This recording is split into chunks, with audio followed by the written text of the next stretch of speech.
Welcome to the Deep Dive. We cut through the noise, bring you the core insights from, well, really fascinating topics.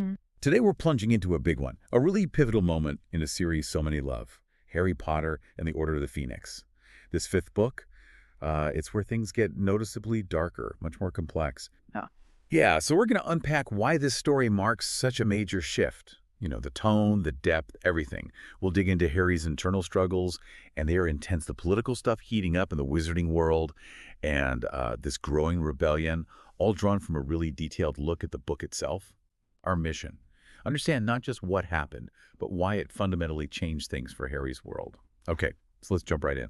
The book opens. And the mood after the Triwizard Tournament is just tense. Harry knows Voldemort is back. Cedric is dead because of it. But the Ministry of Magic. Complete denial. Worse than denial, really. They're not just ignoring it. They're actively pushing back. Smearing Harry, smearing Dumbledore, calling them liars, basically. What does that signal about, power and authority right then? Oh, it's a classic authoritarian move, isn't it? Weaponizing information. They're not just denying the truth. They're manufacturing a different reality. Propaganda, essentially. To keep control. Exactly. To keep control, soothe public fear. It shows how fast a government can slide that way when things get scary. It immediately sets this darker, more oppressive tone for the whole book. And it hits Harry, personally, hard. I mean, the Dementor attack and little whinging. Great. Right at the start. He has to use magic to save himself and his cousin, and the Ministry leaps on it, tries to get him expelled. The hypocrisy is stunning. He gets cleared, but going back to Hogwarts isn't a relief, is it? It's like jumping from the frying pan into the fire. Because the Ministry installs Dolores Umbridge, defense against the dark arts teacher. Ugh, Umbridge. And she refuses point blank to teach them any actual practical magic. What's the play there? It feels deliberate. Oh, it's absolutely deliberate. Umbridge isn't just a bad teacher. She's an agent of the Ministry's agenda. Her whole purpose is to undermine real education, real defense. By stopping them from learning practical spells, she's disarming them. Making them dependent on the Ministry? Precisely. Dependent, compliant, unable to question authority or, defend themselves against Voldemort. It's about control. Control of information, control of action. So insidious. Yeah, and it's that very suppression that ironically sparks the rebellion among the students. Right, because that oppressive environment, it forces a reaction. And Harry finds himself drawn into the adult resistance too, doesn't he? He discovers the Order of the Phoenix. Yeah. This secret group, Dumbledore's group, fighting Voldemort. Hidden away. And he spends the summer at their headquarters, number 12 Grimmauld, kind of thrown into the deep end. Yeah, gets a glimpse of the adult war effort. Then back at Hogwarts, Umbridge's regime really pushes things over the edge. Harry, Ron, and Hermione decide they have to do something themselves. They form Dumbledore's army, the DA. Taking matters into their own hands. To practice defense spells in secret, you've got Ron and Hermione, always loyal. But then you see others stepping up, too. Luna Lovegood, who's just wonderful. Yeah, such a unique character. Provides a different kind of strength. And Neville Longbottom. He really starts coming into his own, finding his courage. Absolutely. The DA is crucial. It mirrors the Order, but on a student level. It's like this two-front resistance, isn't it? The adults fighting the main war, the students fighting for the right to learn and resist at school. Exactly. And both are key examples of that authority and rebellion theme. What's fascinating is Dumbledore's role in all this. He seems so distant from Harry through most of the book. Yeah, it's really noticeable and painful for Harry. It is. But it's presented as a strategic choice. Dumbledore trying to protect Harry by keeping him somewhat in the dark, trying to shield him from Voldemort's influence, maybe. But it makes Harry feel so alone. It does. It's a complex decision with, heavy consequences for Harry's state of mind. Okay, let's unpack that. Harry's internal state. Because he is not okay in this book.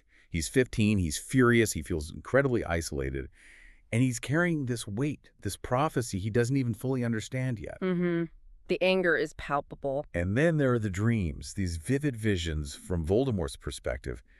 It's more than just nightmares, it's like a connection. A dangerous connection. Yeah, hinting that Voldemort's after something specific, some object. This whole emotional storm is really the core of the book, I think. It absolutely is. And the occlumency lessons with Snape, Yeah. they're a disaster. Yeah. Pouring gasoline on the fire. It's not just bad teaching. There's so much baggage, so much hostility between them. Mutual antagonism, yeah. And then Harry sees Snape's memories, those traumatic school moments. It adds another layer of complexity, doesn't it? seeing Snape's own past pain. It really does. And you nailed it earlier. The isolation and anger theme is central. It's not just teenage angst amplified. It's a direct result of the Ministry's attacks, Dumbledore's silence, and this terrifying mental link to Voldemort. It's immense pressure. Immense. And you see how that loneliness, that burden, pushes him towards making, well, some pretty reckless choices later on. The visions are terrifying because his mind is literally being invaded. Blurring the lines of who he is. Exactly, adding to this huge weight he's already carrying. Which all leads, tragically, to the climax at the Department of Mysteries. Harry gets that vision, Sirius in danger. He's convinced it's real. The perfect bait. He leads Ron, Hermione, Neville, Luna, and Ginny straight into a trap set by Death Eaters. Yep, they wanted the prophecy. The Death Eaters ambush them, try to force Harry to retrieve this prophecy orb about him and Voldemort. And then the Order arrives. Chaos ensues. A desperate battle inside the Ministry itself, and then the moment that just breaks everyone's heart. Sirius. Killed by Bellatrix Lestrange. His own cousin. A truly fanatic Death Eater. It's brutal. Just utterly devastating for Harry. Yeah. Sirius's death it's a point of no return for Harry. It shatters that last real link to his family, to his parents' generation in a way. Any sense of safety he might have had. Gone. It slams home the reality of loss. The reality of grief, sure. But more than that, it cements the grim reality of the war. The stakes are lethally high now, undeniable. It's not abstract anymore. Not at all. It shows the true cost for everyone involved. It changes Harry fundamentally. And after that horror, Dumbledore finally sits him down, tells him everything. It's the full prophecy. Yeah, that someone with the power to beat Voldemort would be born at the end of July. Could have been Harry, could have been Neville. But Voldemort chose Harry. Right. He heard part of it, acted on it, and in doing so, marked Harry as his equal. Gave him the scar, the connection. Essentially sealing both their fates according to the prophecy's terms. That's just an unbelievable weight to put on a teenager. It's immense, and it brings up those huge themes of prophecy and destiny. You know, how much is predetermined? How much is choice? Did Voldemort make the prophecy true by acting on it? Or did Harry always have something special that made Voldemort pick him? The book plays with that ambiguity beautifully. It suggests that Voldemort's choice was crucial, but Harry's own choices driven by love, by loyalty, are what truly matter, what give him his power against Voldemort. So it's not just fate. It seems not entirely. It sets up Harry's ultimate path, but implies he still has agency in how he walks it. It changes everything for him, for the reader, for the rest of the story. And these events, Sirius's death, the battle at the Ministry, the prophecy reveal, they really cement Order of the Phoenix as the big turning point. Right. Voldemort's return is undeniable now. He was seen, dueling Dumbledore right there in the Ministry atrium. No more hiding, no more denial from the authorities is possible. The Ministry's credibility just collapses, fudges out eventually. Dumbledore's reinstated. And the Order of the Phoenix, which was secret, is now kind of revealed as this organized resistance. The lines are drawn much more clearly.